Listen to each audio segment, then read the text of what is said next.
مہمان فقط انشاءاللہ چند لازے ذاکر صاحب کے اندر آنے تک انشاءاللہ چند لازے جو ہے وہ سمجھائشی کرنی ہے، اور وہ بھی کوئی تقریر نہیں کرنی، فقط چند جملے جو ہم سب کی ضرورت ہے، جو کچھ ان پچھلے ایام میں کمیاں کوتاہیاں دیکھی ہیں صرف ان کی طرف متوجہ کرنا، تاکہ ہم جس دروازے میں آئے ہیں اس دروازے کی عزت و عظمت کیا ہے اور پھر اس کے مقابلے میں ہم کیا ہیں۔ سبحان اللہ سبحان اللہ۔ میں یہاں سے اپنی گفتگو کا آغاز کرتا ہوں کہ اللہ نے کائنات کی کوئی ایسی صفت نہیں ہے جو اپنے محبوب کو عطا نہ کی ہو۔ جاگ رہے ہیں میرا جملہ پہنچ گیا؟ میرا جملہ ہی کہا ہے کہ کائنات کی ہر وہ صفت جسے صفت کہا جاتا ہے وہ اس نے اپنے محبوب کو عطا کی۔ علم کمال پر، حلم کمال پر، شجاعت کمال پر، سخاوت کمال ہے، ہر پہلو سے کمال ہے۔ جس کی شجاعت یہ ہے کہ جس کی پناہ میں رسول اللہ نے ساری امت کو دیا، وہ علی فرماتے ہیں جب مجھے پناہ کی ضرورت پڑتی تھی میں رسالت کی پناہ میں آتا تھا۔ یعنی جس کی پناہ میں رسول خدا ساری کائنات کو دیتے ہیں وہ علی کی جو پناہ گاہ بنے اسے رسول کہتے ہیں۔ ایسا شجاع رسول، لیکن اللہ نے رسول اللہ کی شجاعت کو عظیم نہیں کہا، رسول اللہ کے علم کو عظیم نہیں کہا، حلم کو عظیم نہیں کہا، سخاوت کو عظیم نہیں کہا۔ کس چیز کو رسول اللہ کی عظیم کہا رسول اللہ نے؟ فرمایا انکا لعلی خلق عظیم، میرے محبوب جو آپ کے اندر سب سے بڑی خوبی ہے وہ آپ کا عظیم اخلاق ہے۔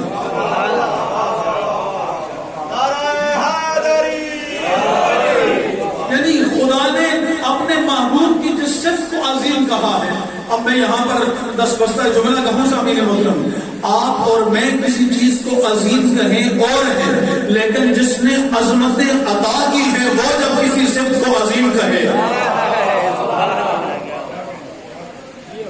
خدا نے اپنے محبوب کو متعلق فرمایا انک لعلی خلق عظیم، اور پھر اسی محبوب خدا نے ہمارے لیے ایک بہترین لائحہ عمل دیا، فرمایا انما بعثت لاتمم مکارم الاخلاق۔ اے لوگوں، اللہ نے مجھے مبعوث ہی اس لیے کیا ہے کہ میں تمہارے اخلاق کی تکمیل کروں۔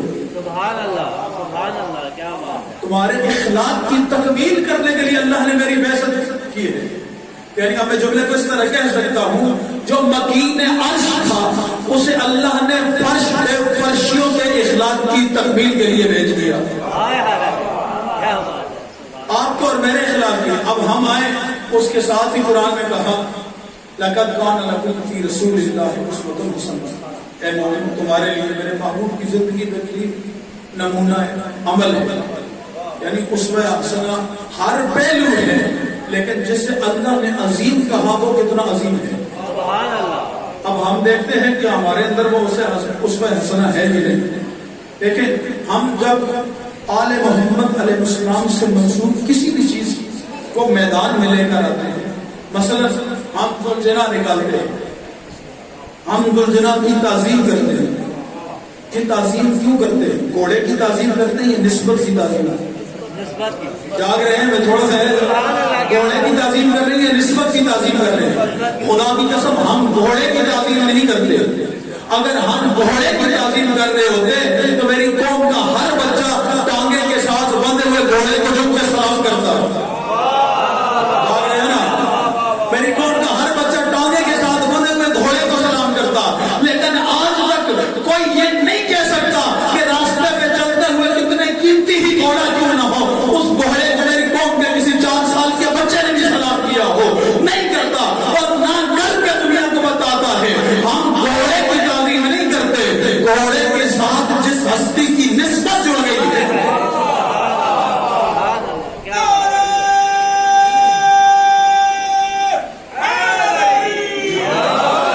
یہیں پر اگلا جملہ کہوں، اور جو اس ذوالجناح کو نکالنے کی مخالفت کرتے ہیں خدا کی قسم وہ بھی گھوڑے کے دشمن نہیں۔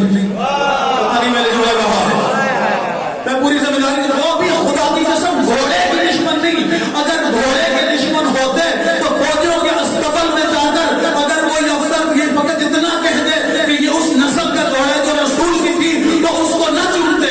وہ چون کر بتاتے ہیں کہ رسول کی جس گھوڑ سواری پر رسول اللہ سوار ہوئے 1400 سال کے بعد اگر اسی نسل کا گھوڑا فوجیوں کے استقبال میں آ جائے وہ سر پہ پگڑی باندھ کر استقبال میں جا کر اس کو چون کے بتاتے ہیں ہم بھی نسبتوں کا احترام کرتے ہیں. لیکن اس گھوڑے کی مخالفت گھوڑا ہونے کی وجہ سے نہیں کرتے بلکہ اس کی نسبت کیونکہ حسین کے ساتھ ہے. گھوڑے سے دشمنی نہیں, دشمنی تو حسین سے.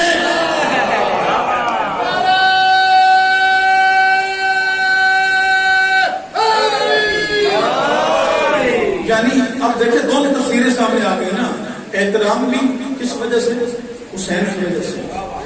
اور جو بے احترامی کر رہے ہیں وہ بھی دشمنی حسین کی وجہ سے. یہی سے ایک جملہ آگے بڑھا رہا ہے. سبحان اللہ. آپ کسی بھی وزیر اعظم ہاؤس میں یا کسی بڑے شخص کی شادی میں چلے جائیں, وہاں 40 50 60 ڈشیں کھانا ہوگا. یعنی ہر ڈش آپ کی من پسند ہوگی. آپ اسے کیا کہتے ہیں؟ کھانا. کیا کہتے ہیں؟ کھانا. خدا کی قسم آج تک کبھی کسی کے ولیمے میں جا کر کسی نے یہ نہیں کہا یہ تبرک ہے. پتہ نہیں میں نے جملہ کہا ہے کس تک. کسی ولیمے میں جا کر کسی بندے نے آج تک نہیں کہا یہ تبرک ہے. حالانکہ ڈشیں ہوتی ہیں لیکن ادھر حسین کی مجلس میں آئے بے شک ایک ہی ڈش کیوں نہ ہو اسے کوئی بھی بندہ کھانا نہیں کہتا. اسے جو بھی کہتا ہے یا لنگر کہتا ہے یا تبرک کہتا ہے.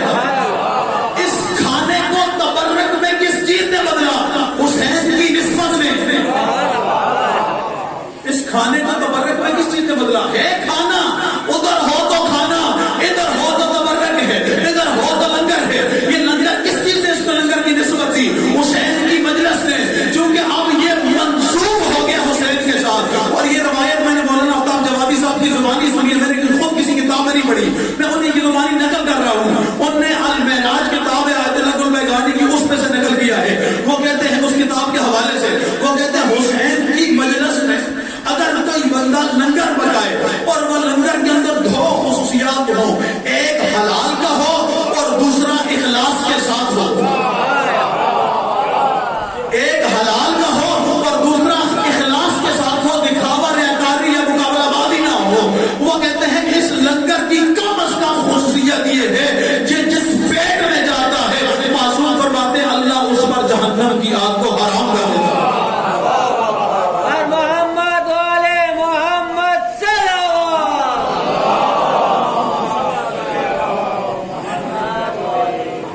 اللہ اس پر جہنم کی آگ کو حرام کر دیتا ہے. یہ عظمت ہے.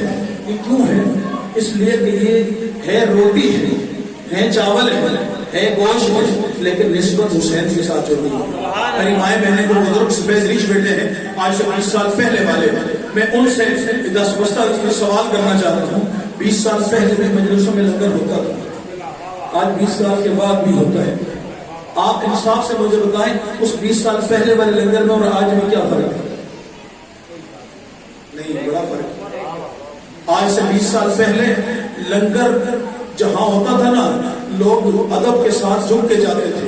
اگر خدا نخواستہ چاول کا ایک دانہ نیچے گر جائے, اگر کھاتے نہیں بھی تھے پھر بھی اسے نیچے پاؤں میں نہیں چھوڑتے تھے بلکہ اٹھا کے کسی اونچی جگہ پہ رکھتے تھے اور بچوں کو سمجھاتے تھے یہ روٹی نہیں یہ حسین کا لنگر ہے.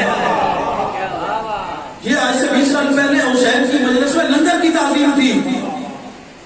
20 سال کے بعد وہ ہستیاں جو آئی ہمارے اخلاق کی تکمیل کے لیے تھی, وہ قوم جس کی ساری عقیدتوں کی معراج کی نسبتوں کے ساتھ جڑی ہوئی ہے, وہ قوم اگر اس نسبت کا خیال نہ رکھے. سب سے زیادہ جو اخلاقی ہم نے پچھلے ایام میں دیکھی ہے وہ لنگر کے وقت دیکھی. میری بات اگر کسی میرے بھائی کو میری ماں بہن کو بری لگتی ہے میں پھر دس بستہ کرتا ہوں, کیونکہ آل محمد کا مکتب اخلاق ہے.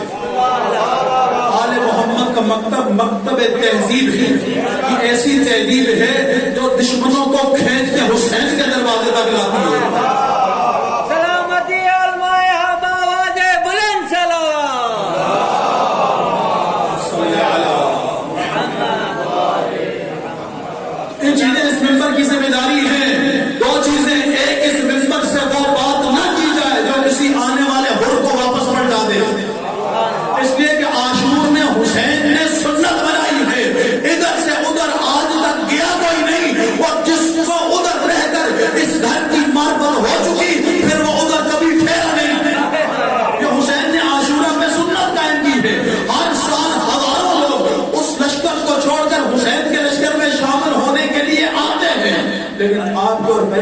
ایک لفظ کی وجہ سے، آپ کو اور میرے کسی ایک عمل کی وجہ سے، آپ کو اور میری کسی ایک چھوٹی سی حرکت کی وجہ سے اگر کوئی اور آ کر واپس پلٹ جائے، کل قیامت والے دن حسین ستارے اور میرے گریبان میں ہاتھ نہیں ڈالیں گے، کیوں میرے اس چاہنے والے کا تمہیں راستہ روکا؟ یہ ان چیزوں کو ہم نے آئندہ بھی بیدار کرنا ہے۔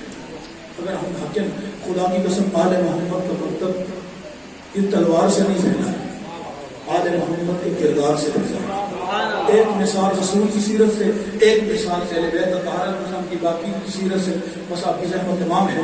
سامعین، رسول کی سیرت سے کیا ہے؟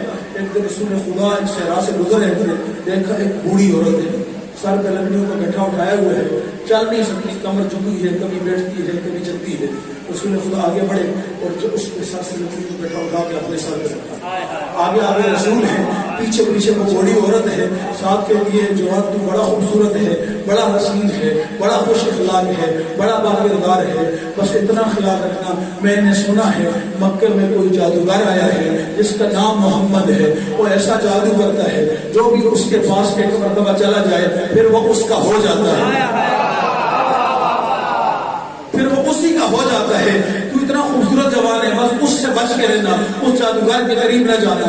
رسول خدا خاموشی سے تحمل کے ساتھ سارے راستے میں اس کی باتیں سنتے گئے۔ جب اس کے گھر پہ پہنچے، لکڑی کا گٹھا اتارا، کہا جتنی باتیں تو نے محمد جس محمد کے خلاف کی ہے نا، میں ہی وہ محمد ہوں۔ ادھر یہ جملہ کہا،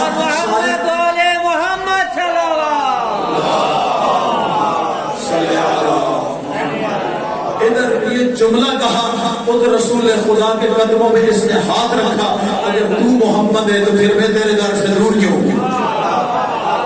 یہ کیا تھا؟ نعرہ تکبیر، نعرہ رسالت، نعرہ حیدری، اور محمد والے محمد صلوات۔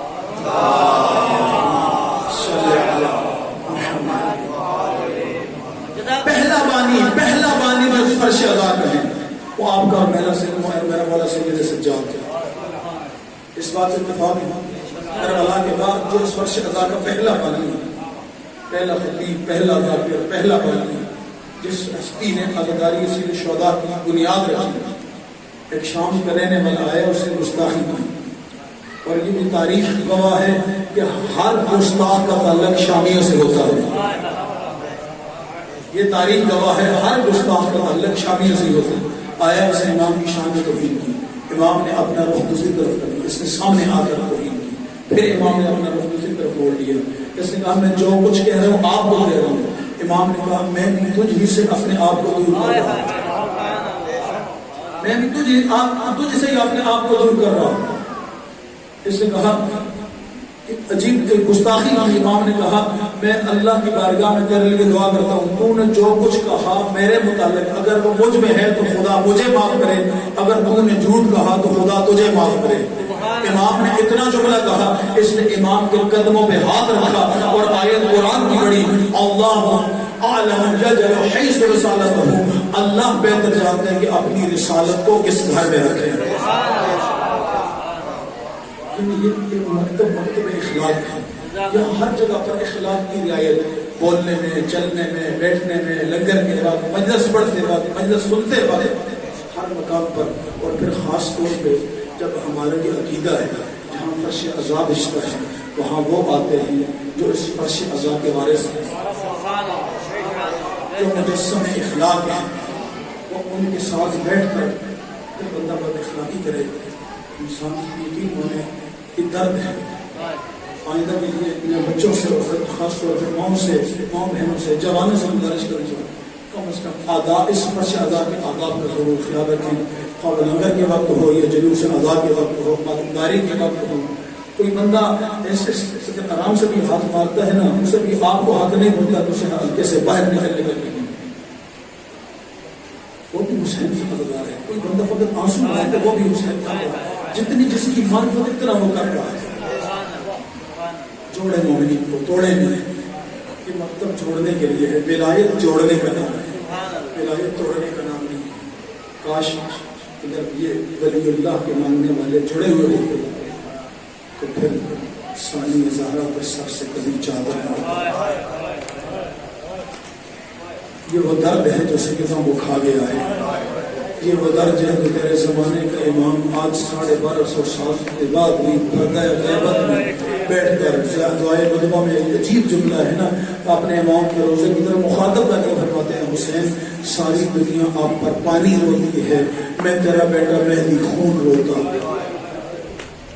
دو حسین نے خون رویا ہے، یا سجاد نے خون رویا ہے یا مہدی خون روتے ہیں، یہ میں اپنی طرف سے نہیں کہہ رہا، یا مہدی خون روتے ہیں۔ کسی نے آیت اللہ سید فہر العلوم سے ہی کہا تھا کہ ممکن کیسے ہے کہ انسان پانی آنکھ سے آتا ہے خون روئے؟ انہوں نے کہا اس کا جواب یہاں نہیں دوں گا، تو کربلا آ کر کربلا میں جواب دوں گا۔ کربلا لے کر گئے، بین الحرمین بٹھایا، کربلا شروع کی، آذان علی اکبر سے کربلا کی جنگ کا آغاز ہوا۔ پہلے حر کا بیٹا شہید ہوا، پھر حر شہید ہوا، پھر حسین کے اصحاب شہید ہوئے، پھر حسین کی اولاد شہید ہوئی، پھر علی اصغر کے گلے میں تیر لگا۔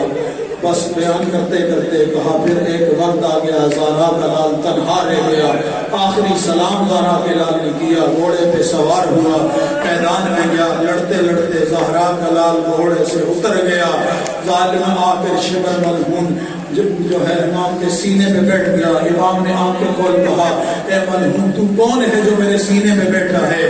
تجھے اس سینے کی معرفت نہیں، یہ وہ سینہ ہے جہاں میرا نانا رسول بوسے دیا کرتے تھے، تو رسول اللہ کی بوسگاہ پہ بیٹھ گیا ہے۔ گزر گیا وقت، محروم فرماتے اگلا جملہ ایک کہا اور کہنا تھا، ایک مرتبہ سائل سے کہا آنکھوں سے پردہ ہٹا، اب اگلا جملہ کیا کہا زینب کے خیمے کو آگ لگ گئی، زینب کے سر سے چادر اتر گئی، بس اتنا جملہ کہا، سائل سے کہا رومال ہٹا، جب رومال ہٹایا تو سید کا رومال خون سے بھرا ہوا